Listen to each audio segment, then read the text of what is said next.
Natan Batista Job, presidente da nossa convenção e da igreja em Porto Alegre, e de todos os servos de Deus, vossos irmãos, e das igrejas co-irmãs ali no estado do Rio Grande do Sul. O Senhor tem abençoado o trabalho lá no extremo sul do país. A nossa igreja este ano ali no Rio Grande está na comemoração dos seus 80 anos de Pentecoste, fogo, poder e glória de Deus. Então, recebo as saudações afetuosas, fraternais do povo gaúcho e da igreja que serve ao Senhor ali.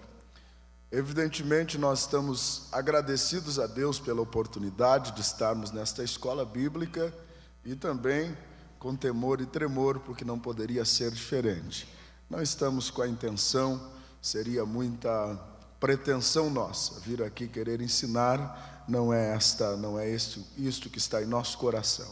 Nós viemos para rever os irmãos, abraçá-los e sermos abençoados juntos pelo Senhor e compartilharmos alguma coisa que passa por nosso coração. Vamos abrir a Bíblia em Atos dos Apóstolos. Atos dos Apóstolos, o capítulo de número 2, versículos 44 a 47, já que estaremos falando sobre crescimento da igreja, que está na página 12 da nossa apostila, na página 12, e nós queremos fazer esta leitura bíblica como base do que vamos falar nesta manhã. Nos diz assim a palavra do Senhor: todos os que criam estavam juntos e tinham tudo em comum. Vendiam suas propriedades, fazendas, repartiam com todos, segundo cada um tinha necessidade. E perseverando unânimes todos os dias no templo, e partindo pão em casa, comiam juntos com alegria e singeleza de coração, louvando a Deus e caindo na graça de todo o povo. E todos os dias acrescentava o Senhor à igreja aqueles que se haviam de salvar. Amém. Meus queridos, evidentemente, a nossa preocupação como líderes, como obreiros, como pastores, sempre gira em torno do objetivo principal, que é vermos a igreja do Senhor crescer e o nome do Senhor Jesus, através dos resultados de nosso trabalho, ser glorificado na nossa vida e no trabalho em que estamos a fazer. Esta é a preocupação de qualquer obreiro fiel, de qualquer obreiro responsável, até porque todos nós sabemos que haveremos de prestar contas diante de Deus. Nós sabemos que não somos donos da obra, donos da igreja, nós somos apenas servos, mordomos, que estamos administrando os bens do nosso Senhor. Ele confiou-nos uma parte do seu tesouro e um dia os talentos que recebemos, as oportunidades que recebemos, as almas que não são nossas, pertencem ao Senhor Jesus, todo este patrimônio espiritual, pessoal, moral, nós haveremos de prestar contas diante do Senhor. E a Bíblia nos demonstra, em várias oportunidades, nas parábolas dos talentos principalmente, que Ele exigirá de nós produtividade, Ele exigirá de nós resultados, até porque recebemos o que recebemos sem merecer, recebemos a salvação sem merecer, só por graça, glória a Deus. Recebemos o dom ministerial, a chamada, sem merecer, é por graça de Deus. Recebemos a oportunidade de trabalharmos para o Senhor sem merecer, é por sua graça e misericórdia. Recebemos a oportunidade de servir a Ele na sua igreja sem merecer, também por graça, aleluia. Recebemos a oportunidade de sermos retirados de um mundão de miséria e estarmos assentados junto aos príncipes sem merecer, é por graça do Senhor e por sua bondade. E baseado nesta manifestação grandiosa de sua graça sobre nós, é que nós temos os recursos para fazermos uma obra com resultados. E se não apresentarmos resultados, não há dúvida, com resultados ou sem resultados seremos cobrados. Mas se tivermos resultados, certamente seremos galardoados. É visando esta preocupação de sermos produtivos que nós queremos compartilhar com os irmãos algumas porções do assunto que está nesta apostila, que é o crescimento da igreja. Evangelizar é difundir, é pregar as boas novas, é declarar o perdão de pecados, a ressurreição dos mortos, através do que nos ensina as Escrituras, é demonstrarmos as evidências do poder do Espírito Santo, da palavra do Senhor, e demonstrar que o Senhor Jesus é Rei, é Senhor, é Salvador. Isto é evangelizar. Mas nós sabemos que nem todo evangelismo resulta em crescimento da igreja. Sabemos que nem todo evangelismo resulta em crescimento da igreja. Nem todo esforço que fizemos resulta em crescimento da igreja. E todos nós queremos que a igreja cresça. Amém? Todos nós queremos. Eu trabalho numa região no estado do Rio Grande do Sul, uma das regiões lá da parte sul do nosso país, mais difíceis no que diz respeito ao crescimento da igreja, devido à cultura. Eu trabalho no centro da colonização alemã, na cidade de Ivoti. 40% das pessoas daquela cidade só sabem se comunicar em alemão. Se você chegar lá em Ivoti, você vai procurar um escurão assim que nem eu, na cidade só vai encontrar eu mesmo. E pela cultura europeia que domina aquela região, o ritmo de crescimento da igreja, a metodologia de trabalho é diferente. E eu estou tão contextualizado na cultura alemã que Jesus me deu um filho alemão, adotivo, é o Juliano. Ele tem 20 anos, é um filho loiro, de olhos azuis. Quem chega lá na porta da casa e ele vai receber, olha para ele e diz assim: Jesus fez um milagre aqui na casa do pastor Luiz Antônio. Porque Jesus é de milagres, né? Jesus faz milagres. É lá onde eu trabalho.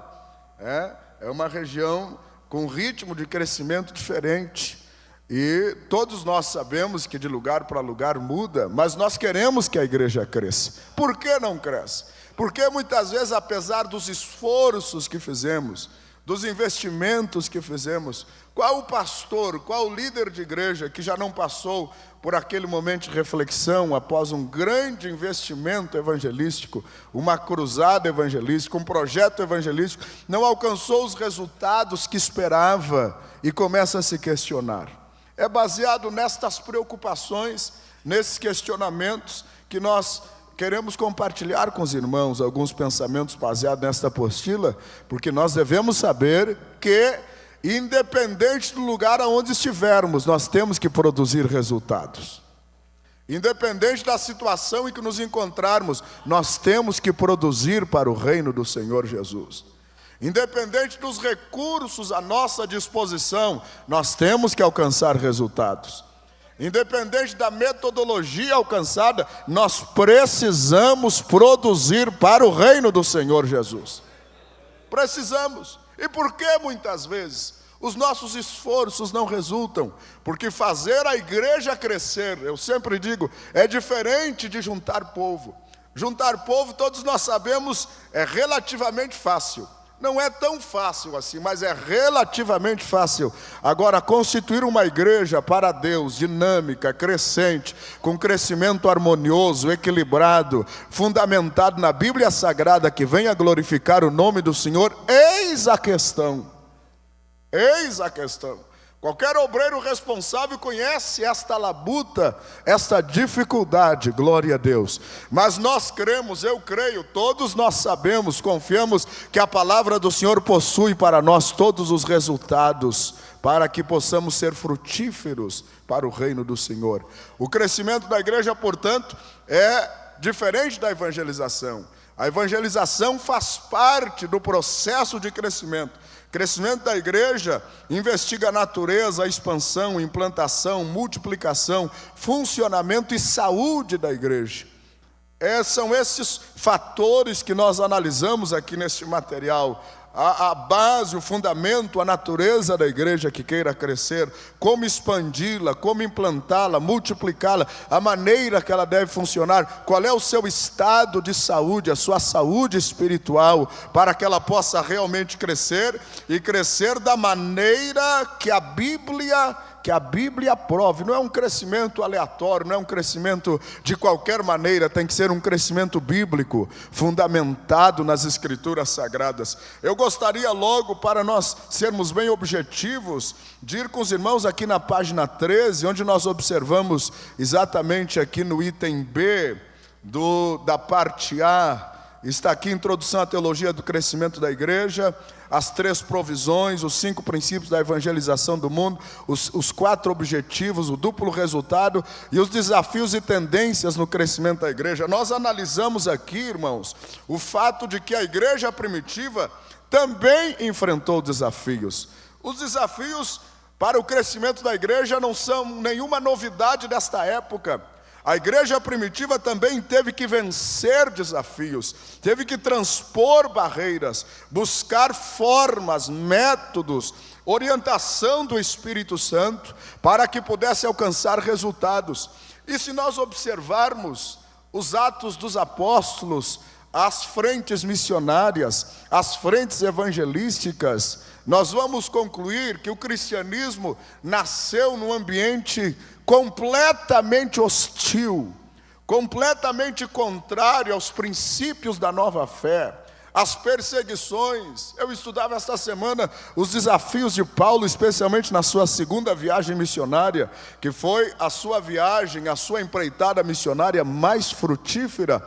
Os desafios que aquele homem enfrentou, as barreiras que ele precisou vencer em Antioquia da Pisídia, Icônio, Listra, Derbe, a orientação do Espírito Santo quando chegou em Troade. Ele queria ir para a Ásia, teve que ir para a Macedônia, entrar na Europa, em Filipos, uma região difícil.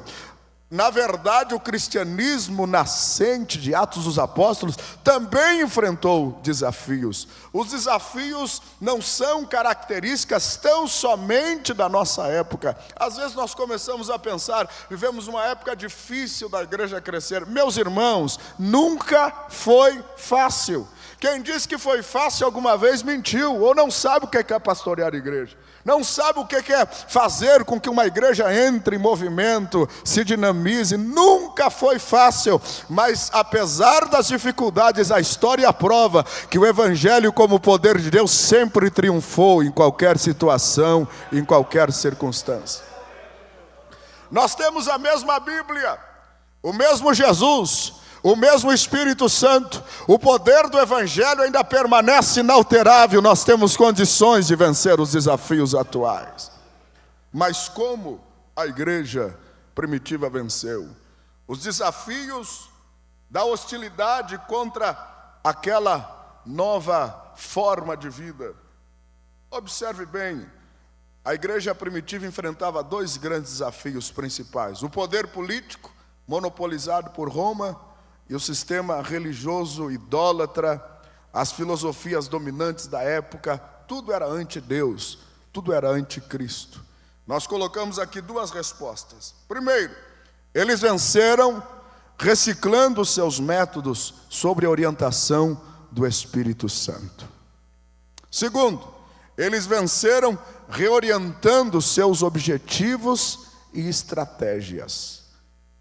Para cada desafio que a igreja primitiva enfrentou desde o início, a dificuldade da convivência entre os gregos e os judeus, lá no capítulo 6 de Atos dos Apóstolos, a dificuldade de compreenderem a visão até os confins da terra, foi necessária uma nova frente missionária em Atos 13, em Antioquia, onde Paulo e Barnabé foram enviados, e assim por diante.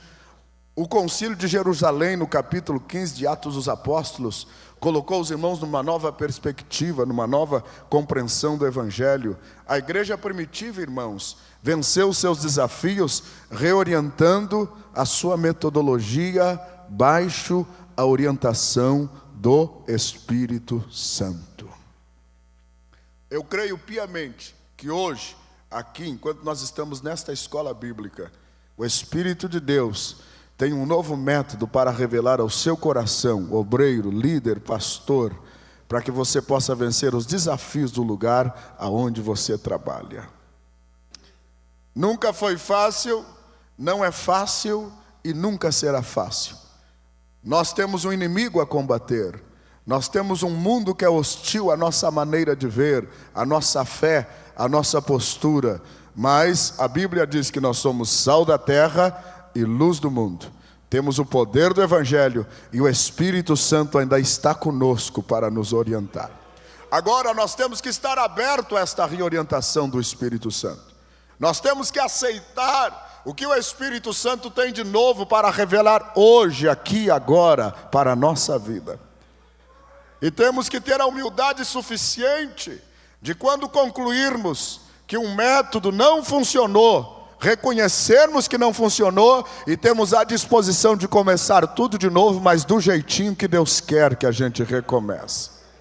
Glória a Deus. Não da nossa maneira, não da nossa forma. O Espírito Santo tem um método específico para cada igreja, para cada região, para cada situação, do seu jeitinho, da sua maneira de ser. Você sabe, eu sempre digo que Deus não precisa de fotocópias, Deus não precisa de xerox. Você é matéria-prima nas mãos de Deus e Deus tem um novo método para revelar para a sua vida. Deus lhe chamou, Deus lhe escolheu, Deus lhe levantou, e se você está em paz com Deus, está fiel, está cumprindo a Bíblia, não perca as esperanças, não desanime. Se o trabalho não está produzindo, dobre os joelhos e o Espírito Santo vai te dar um novo método. A verdade é, meus irmãos, que o crescimento da igreja depende de Deus, mas através de nós. Através de nós. Deus dá o crescimento, mas dá o crescimento através de nós.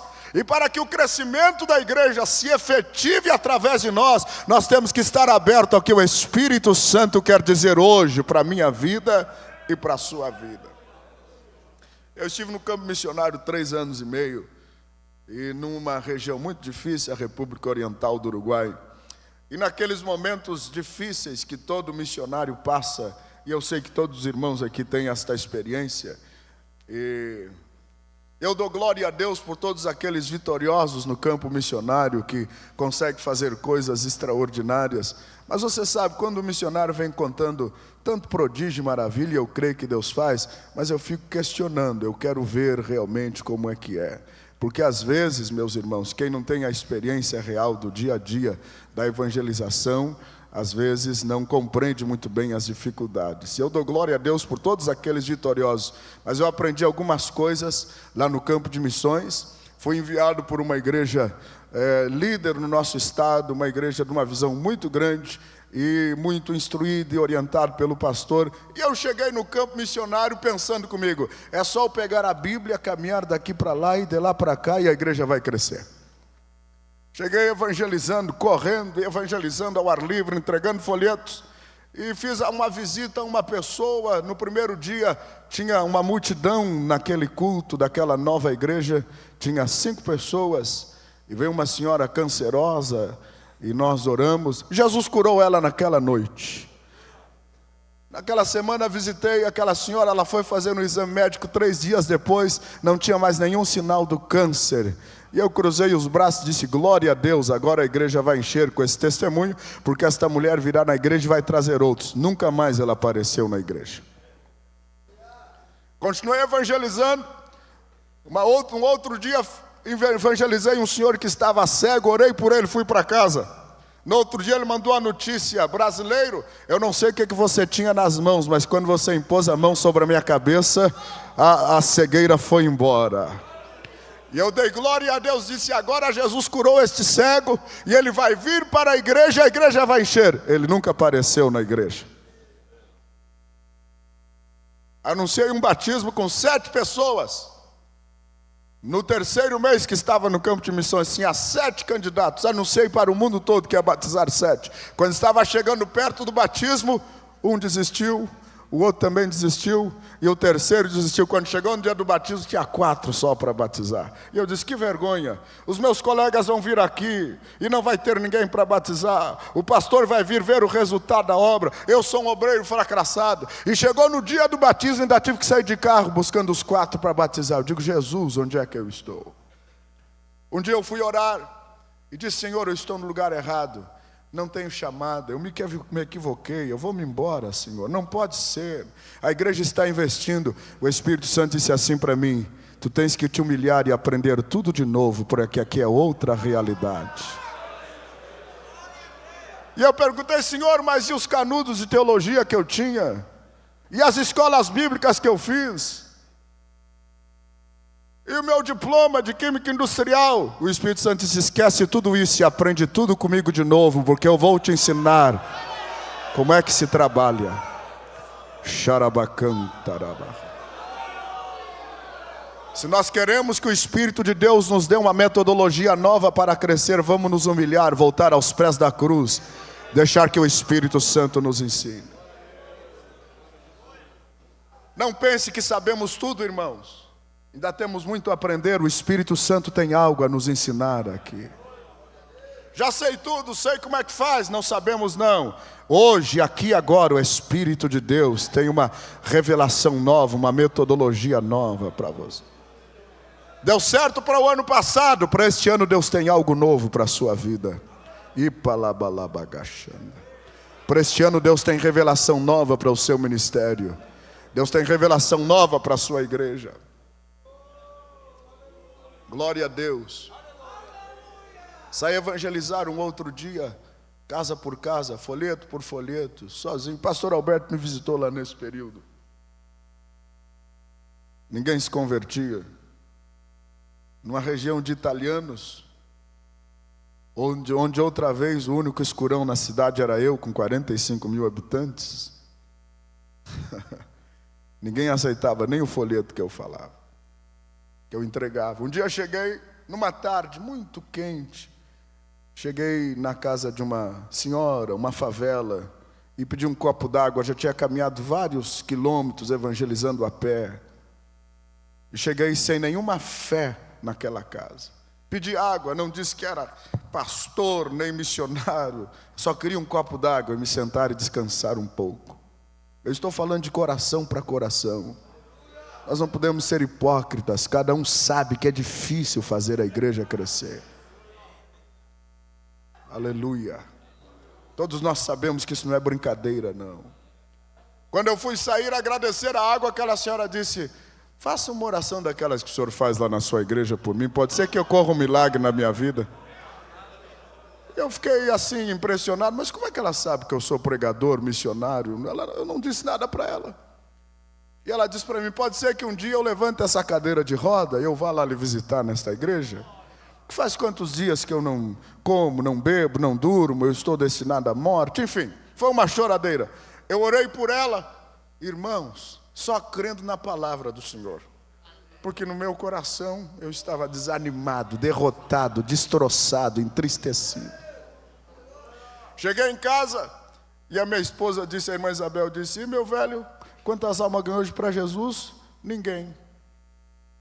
Mas como ninguém? Ninguém aceitou Jesus. Só uma velhinha lá que eu orei por ela, mas nem pedi para ela aceitar Jesus, nem fiz o convite.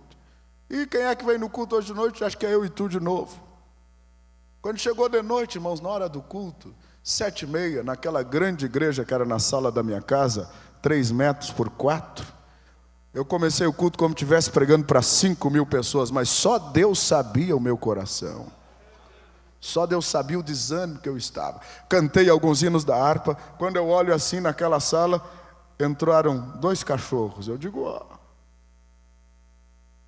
Atrás daqueles 2 cachorros entraram 3 crianças. Atrás daquelas 3 crianças entraram 2 senhoras. Uma delas, ela que era a senhora de 82 anos que eu orei por ela à tarde. Chamava-se Ramona. Ela entrou, eu fiquei perplexo, ela olhou para mim, eu fui apresentar, ela disse, antes que o senhor fale, eu quero dizer o seguinte, depois que o senhor impôs as mãos sobre mim e virou as costas, eu levantei da cadeira de roda, eu prometi que ia vir hoje aqui.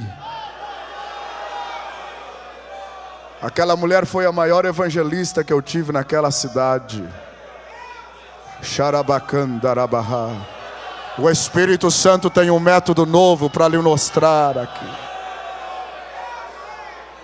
Você não pode desistir do seu ministério, não pode deixar de crer que o seu trabalho pode crescer mais. Creia, creia, creia, creia, creia. Deus ainda é o mesmo. O Evangelho ainda é o mesmo. Xarabacandaramaharabagás. Aleluia. Se você depender do Espírito Santo, não tem ministério fracassado. Não tem. O Senhor é poderoso para dar crescimento ao teu ministério, crescimento à igreja. Louvado é o nome de Jesus. Passaram-se alguns meses, aquela senhora se converteu em virtude do seu testemunho e batizamos outras pessoas.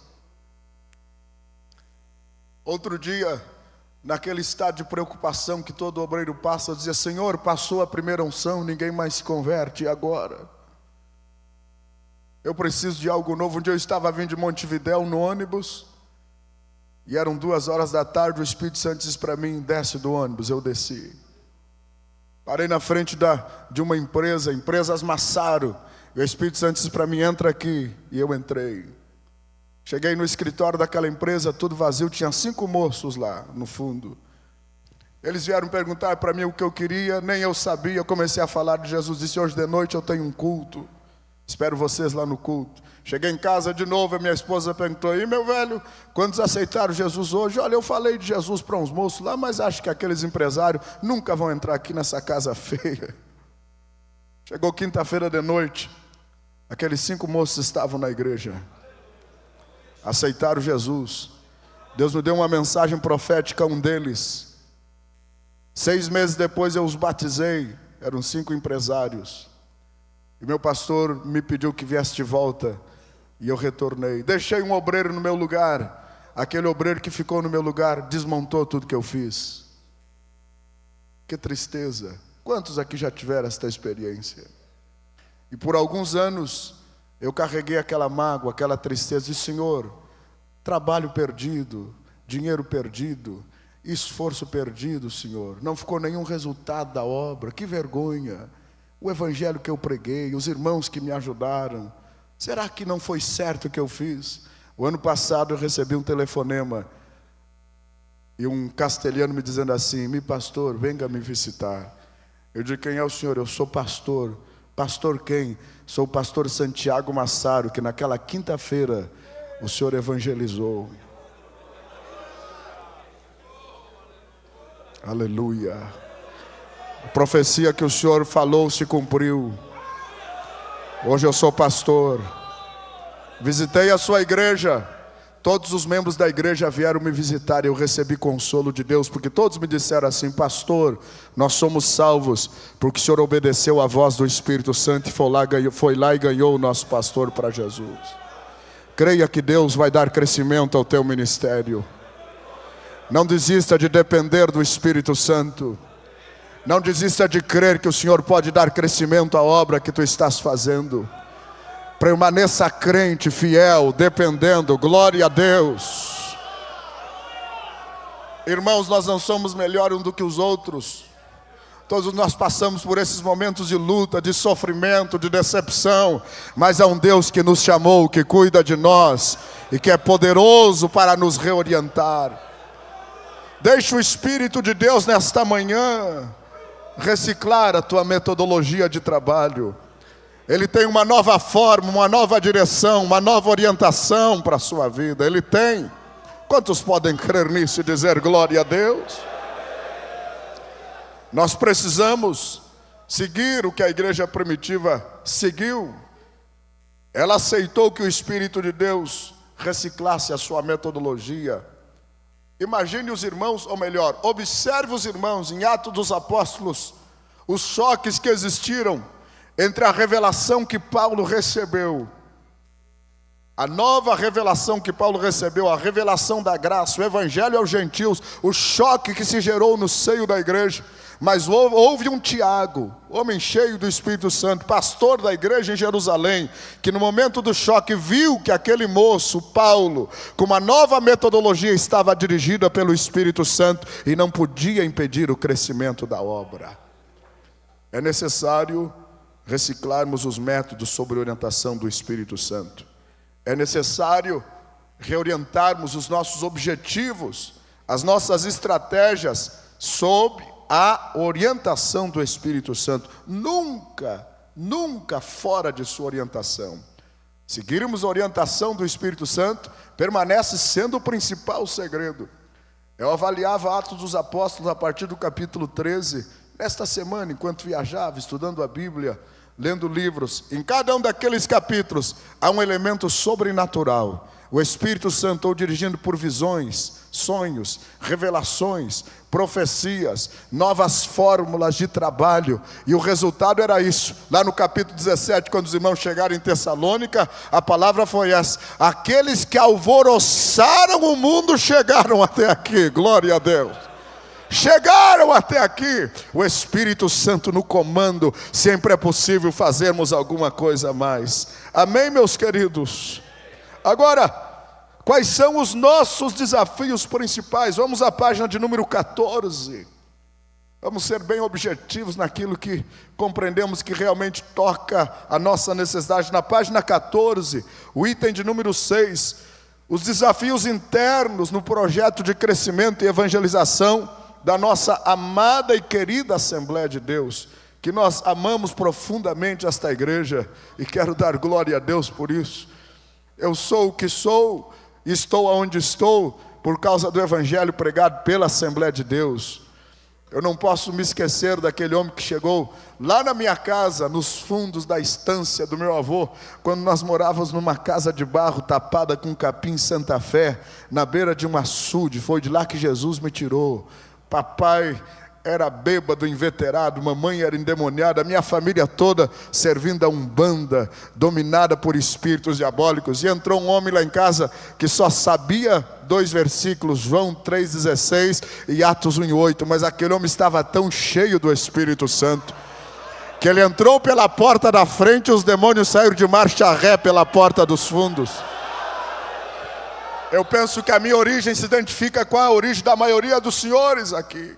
Foi lá que o evangelho pentecostal nos encontrou. Quais são os desafios que enfrentamos hoje? E nossa querida Assembleia de Deus, observe aqui na página de número 14, o item de número 6, os desafios que enfrentamos hoje para que a igreja cresça. A institucionalização da nossa igreja. A nossa igreja hoje, meus irmãos, é uma instituição reconhecida. Além de sermos movimento do Espírito Santo, nós somos uma instituição que atrai o poder público, atrai a mídia, atrai problemas, atrai dificuldades. Nós somos hoje um movimento reconhecidíssimo, onde todos querem estar perto de nós. Enfim, nós temos um peso social hoje que deve ser considerado. Muita gente espera de nós, o país espera alguma coisa a mais de nós. É um desafio que nós precisamos saber vencer e saber administrar. A igreja como uma instituição. Consequentemente, isso exige mais dos pastores, dos líderes, dos obreiros. Não somos somente um movimento, somos uma instituição. Como administrar isso? Como conviver com isso? A maioria de nós, e por que não dizer todos, somos homens simples, saído de uma vida simples. A nossa igreja se expandiu mais no período em que a nossa população era uma população rural. Já faz aproximadamente 30 anos que o nosso país é um país caracteristicamente urbano. Nós aprendemos muito bem a evangelização rural. A maioria de nós viemos do interior. Como conviver hoje com esta nova realidade, com estes novos desafios? Temos que reconhecer que precisamos vencer esse desafio para que esta instituição grandiosa não se torne uma máquina inerte, numa máquina que não produz. Temos dois desafios: manter o que já alcançamos na igreja como instituição e fazer com que esta instituição continue produzindo. Como fazer isso? Como manter o que já temos? E o que nós temos não é pouco, glória a Deus. Deus nos deu coisas extraordinárias. Eu sempre digo que nem nós entendíamos que o nosso evangelho tão simples, Jesus salva, cura, batiza com o Espírito Santo e Ele voltará. Nem nós entendíamos que essa mensagem simples tinha tanto poder, ia produzir tanto impacto como produziu. E eu penso que nós mesmos, às vezes, estamos assustados com o tamanho da nossa igreja, porque cresceu demais, esta é a verdade. E como lidar com esta instituição grandiosa, extraordinária, que atrai pessoas inteligentes, atrai o poder público, como manter ela e como fazer com que ela funcione no tamanho que ela está. Eu repito, a graça do Senhor se fará sobre nós suficiente outra vez. Mas é um desafio que nós precisamos vencer. Especialmente os colegas da minha geração que estamos chegando agora. Estamos recebendo uma igreja linda, abençoada, uma igreja cheia, uma igreja rica, uma igreja com belos templos, com catedrais. E muitos de nós não temos ainda, esta é a verdade, não temos aquela identificação com as nossas origens. Não conhecemos, quem sabe conheçamos na teoria como foram os princípios, mas nos falta ainda a prática. Como manter esta instituição e como fazer com que ela continue funcionando. Temos os desafios de outras concorrentes. E o evangelho tem que ser pregado de todas as formas. É um desafio que enfrentamos. O desafio da institucionalização da igreja. Isso atrai a imprensa, o poder político. E o tamanho da nossa igreja desperta na natureza humana, na nossa natureza humana, a ambição. É muito grande. Eu quero a minha parte no bolo. Eu também já fiz alguma coisa. Desperta a ambição. E há dois tipos de ambição. Há aquela ambição que é benéfica para a glória do nome do Senhor, que vem a glorificar o nome de Jesus. Mas aquela ambição que quer atrair os holofotes para mim. Eu tenho que ser o centro, eu tenho que ser o maior. Só que quando isso acontece, quando Jesus deixa de ser o centro, nada mais funciona. Porque a coisa só anda quando Ele é o centro. A igreja só funciona se nós estivermos na cruz. Aleluia. Jesus tem que ser o centro da instituição, porque Ele é maior. Para Ele não tem instituição difícil de fazer funcionar. Se o centro da nossa vida for Ele, se a glória for para Ele, se o poder que vem para a nossa vida sair da cruz e nós deixamos que Ele apareça, que o nome dEle seja glorificado, que Ele seja o centro, a igreja vai continuar crescendo. Agora o nosso eu tem que ser vencido. Porque a nossa igreja cresceu como cresceu, não por causa de nós. Quem faz a diferença não somos nós. Não é eu, não é o seu nome, não é o meu nome que faz a diferença. Quem faz a diferença é o nome de Jesus. Aleluia. Eu sou a estrela, não sou não. Estou enganado, a estrela é Jesus. Eu sou grande, não sou não. O grande é Jesus. Eu sou importante, não sou não. O importante é Jesus. Eu sou famoso, tenho nome, tenho status. Eu tenho que botar a minha fama, o meu nome, o meu status no lixo e deixar que o nome de Jesus apareça.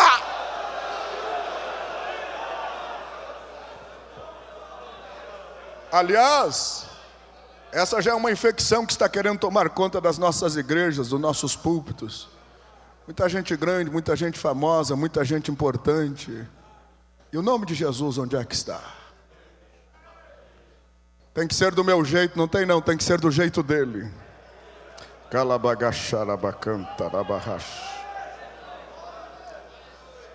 Os nossos púlpitos não podem se tornar em passarela de estrelas.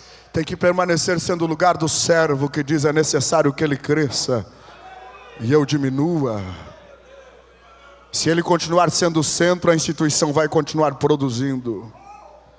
Glória a Deus. Mas é o perigo da ambição pessoal. Essa ambição nos aparta da simplicidade. Essa ambição nos aparta dos princípios fundamentais do Evangelho. Esta ambição humana nos aparta de uma vida simples, nos aparta de uma vida sensata, sem opulência. Aleluia. E eu repito, quando ele deixa de ser o centro, nada mais funciona. Não tem método que funcione. Não tem pregador que mova. Agora, se ele for o centro, vai continuar crescendo para a glória do seu nome. A igreja como instituição atrai o perigo da dissensão, da ambição, da dissensão. Aqueles que não têm o Espírito do Senhor, que não têm forma e nem escola, não tem formação. Na cabeça deles, uma parte do bolo que cresceu é deles, não é de Jesus. Glória a Deus. A igreja não é minha e não é sua, é de Jesus. Você não é dono da igreja, eu também não sou, a igreja é de Jesus.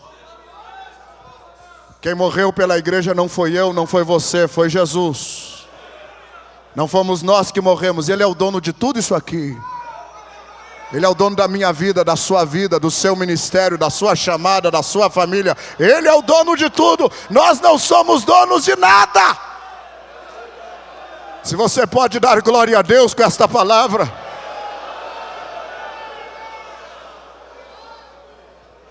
E se você e eu não somos donos, nós temos que fazer o que Ele quer, estar onde Ele quer, ir na hora que Ele quer, ficar na hora. Não saio daqui, sai sim, você não é dono da igreja. É o Espírito Santo que te tira e te coloca no lugar que Ele quer, do jeito que Ele quer, da forma que Ele quer. Mas quando eu cheguei aqui não tinha nada, a igreja melhorou, eu e você não fizemos nada mais do que obrigação. É meu dever e seu dever trabalhar para que a igreja melhore. Estamos apenas cumprindo o nosso dever. E esta palavra agora tem endereço certo.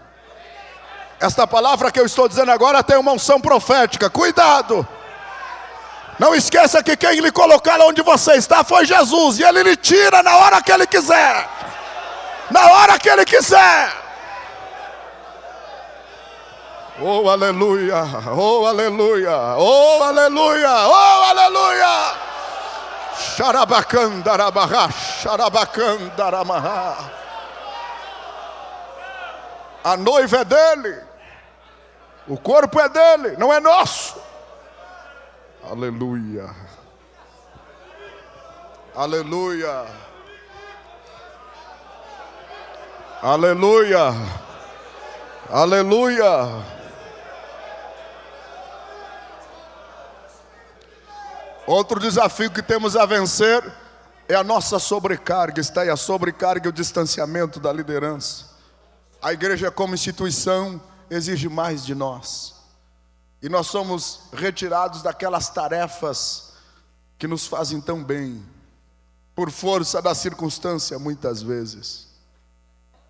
Somos retirados muitas vezes por força das circunstâncias da oração, do jejum, da meditação, da comunhão com Deus. Porque o peso administrativo da igreja exige de nós um esforço acima muitas vezes da nossa capacidade.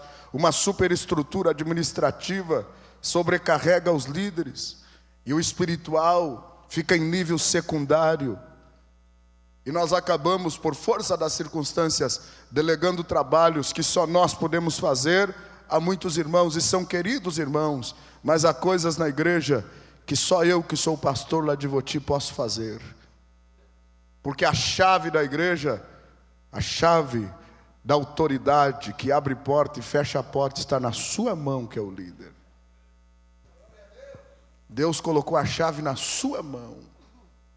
O outro que lhe ajuda pode ser melhor que você, pode ter mais capacidade, mas ele precisa saber que a chave não está com ele, a chave está na sua mão. Foi Deus que deu. Amém? Glória a Deus. E você também precisa saber que a chave está na sua mão. Eu preciso saber que a chave está na minha mão.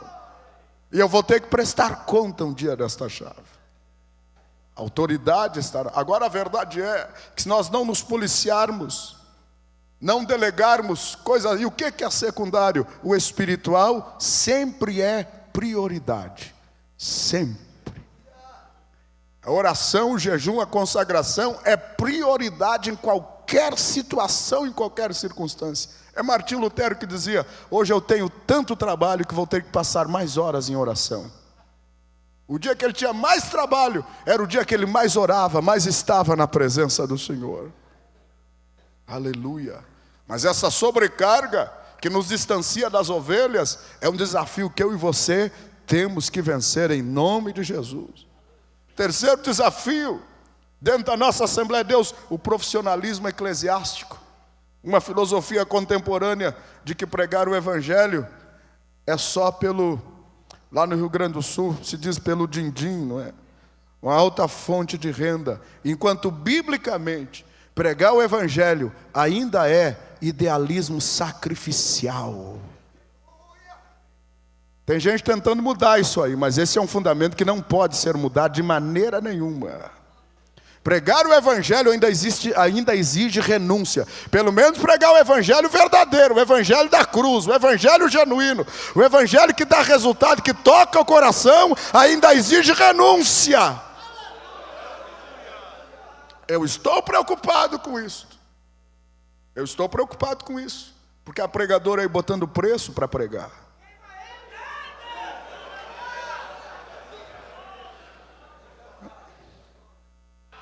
Eu não encontro base bíblica para isso. Tem nada contra os pregadores, também sou. Todos nós somos irmãos, nada contra, amém. Mas alguém tem que bradar contra essa desordem, meus irmãos. Você não tem base bíblica. Que o obreiro tem que ser bem tratado, é verdade, glória a Deus. A igreja tem que reconhecer. Quem não gosta de ser bem tratado? Mas eu sair para assumir um compromisso para pregar e ter que assinar um contrato e o dinheiro já tem que estar na minha conta antes de eu subir no púlpito, eu não encontro base bíblica para isto. Ou eu não conheço a Bíblia, alguma coisa está errada comigo ou com essa turma. Nós temos que pregar por amor ao Evangelho. Nós temos que pregar por renúncia, por sacrifício. Nós já recebemos tudo o que tínhamos que receber. A salvação já é um tesouro suficientemente grande. Nós temos que ser gratos a Deus todos os dias por isso. Paulo terminou na prisão com a capa, com os livros e sem muitos amigos. Mas ele diz: combati o bom combate. E eu saio daqui desta cadeia, mas não saio para a derrota, eu saio para receber uma coroa. Você galardoado, você coroado. Esta ambição material e materialista, irmãos, tem se transformado em um veneno nas nossas vidas. E o profeta de Deus, para estar nesse altar, tem que ter compromisso com Deus. Não com o dinheiro. Com Deus, para estar livre para falar aquilo que Deus manda, aquilo que Deus quer, porque Deus se responsabiliza. Pregar o Evangelho ainda é idealismo sacrificial, onde o que conta são as motivações. Se eu estou pregando no altar para me promover, posso pregar muito bonito, mas não é o que a Bíblia ensina. E sem dúvida as minhas motivações determinam os resultados da minha prédica. Se eu pregar com as motivações erradas, Deus não tem compromisso comigo. Agora, se eu pregar uma mensagem simples, 10 minutos, 15 minutos, sem muita beleza, mas com a motivação certa, com jejum, oração, é impossível Jesus não cumprir a sua palavra. Porque a Bíblia diz que para entrar no santuário do Senhor tem que ter coração limpo e mão pura. Coração puro e mão limpa. Temos que pregar o Evangelho, mas viver o Evangelho. Temos que pregar com pureza de coração. Glória a Deus. O que conta são as motivações. Este é um dos fatores altamente prejudicial ao crescimento da igreja. Esta visão profissional que se está tendo do ministério. Eu creio piamente que ministério ainda é vocação, não é profissão. Creio piamente que a minha vocação deve obedecer à orientação de Deus, fazer o que Ele quer, porque Ele vai cuidar de mim. Creio que Deus cuida, creio que Deus cuida do seu chamado. Não lhe deixa faltar nada, nem passar sacrifício. Quarto desafio dentro da nossa igreja, os conflitos éticos teológicos. Estas discussões daquilo que é, que não é, que pode, que não pode, só pode ser vencido através do ensino da palavra. E o ensino bíblico verdadeiro centraliza o nosso evangelho na cruz de nosso Senhor Jesus Cristo. Os movimentos que conseguem vencer os desafios contemporâneos à sua história são aqueles que centralizam os seus comprometimentos, a sua mensagem, a sua vida com tudo que vem da cruz e com o ensino da palavra do Senhor. O quinto desafio, todos nós precisamos pensar de forma planejada, de forma organizada. Temos que ter a visão do crescimento. E para termos a visão, se temos a visão, e já foi falado aqui em visão algumas vezes, glória a Deus por isso, vamos buscar, vamos planejar, vamos organizar, vamos fazer a nossa parte, fazer o possível. E o impossível, meus irmãos, o Senhor Jesus ainda faz, glória a Deus. E a necessidade, o sexto desafio é a necessidade de um adestramento em alto nível para que a igreja cresça, objetivando especificamente o crescimento da igreja. Glória a Deus. E a razão pela qual nós estamos reunidos aqui nesta escola bíblica, para sermos treinados, para que o Espírito Santo nos treine, nos ensine através da palavra. Vamos adiante rapidamente, eu quero aproveitar os meus últimos 5 minutos e agradecer a oportunidade. É impossível nós falarmos em tudo que está aí, mas o Espírito Santo dará orientação a cada um dos seus servos, a cada irmão. Observe comigo rapidamente, nos fundamentos bíblicos e eclesiológicos da teologia do crescimento da igreja, o item número 3, os fatores eclesiológicos do crescimento da igreja. E eu quero sinalizar especificamente 2, tão somente. No 3.4 diz assim: para que a igreja cresça, ela não deve padecer de nenhuma enfermidade espiritual ou moral. Eu gostaria de dizer aos irmãos, na nossa pouca experiência do dia a dia, um dos principais trabalhos nossos como líderes, como pastores, como obreiros, preocupados com o crescimento da igreja hoje, é curar a nossa igreja. Nós temos uma linda história, mas essa história tem sido a base de guerras, de batalhas. E hoje há algumas enfermidades, pessoas feridas, que precisam ser saradas, restauradas. Há igrejas que precisam ser restauradas, saradas. Aleluia, para que haja crescimento. Quantas igrejas que não têm mais uma unidade de pensamento. E eu chego em Efésios, no capítulo número 4, e eu encontro ali pelo menos 5 fundamentos que Paulo ensina para que a igreja cresça. O primeiro é a unidade. E Paulo diz assim, que nós temos que procurar guardar a unidade. Se nós temos que procurar é porque não é algo fácil. Eu tenho que fazer força para estar junto do pastor. Eu tenho que procurar. Se eu me acomodar, ficar cada um no seu cantinho, o diabo fica no meio. Eu tenho que me esforçar. A unidade tem que procurar, tem que ser procurada. E Paulo revela lá já no final desse capítulo que o corpo bem ajustado e ligado por todas as suas partes aumenta, cresce, mas tudo começa com a unidade. Depois disso, Paulo fala na realidade dos dons ministeriais, E o mesmo Senhor é que dá, aquele que subiu também desceu, desceu também subiu, é Ele que dá dons à igreja. Aleluia. A realidade de dons dados pelo Senhor à igreja, dons ministeriais, homens chamados. Depois Paulo fala na maturidade. Esse ministério específico produz maturidade, procura a maturidade do corpo. Um corpo imaturo não cresce. Maturidade. E depois da unidade, do exercício de dons, da maturidade, a igreja começa a crescer porque ela está bem ajustada. Mas há um outro fator ainda, Paulo fala sobre santificação. A maturidade leva a uma vida de santificação e a igreja cresce harmoniosamente para a glória do seu nome, para a glória do nome de Jesus.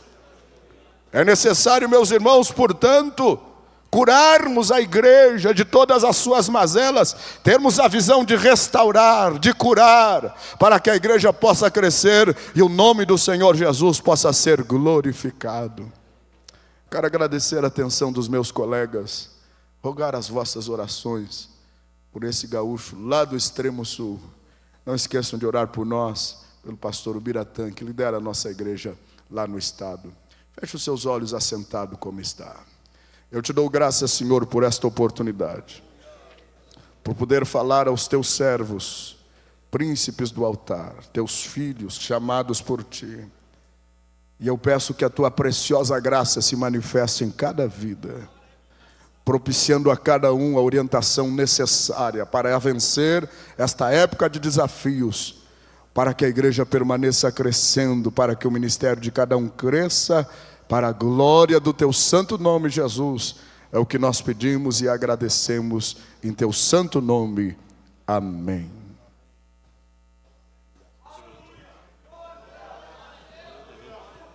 Glória a Jesus.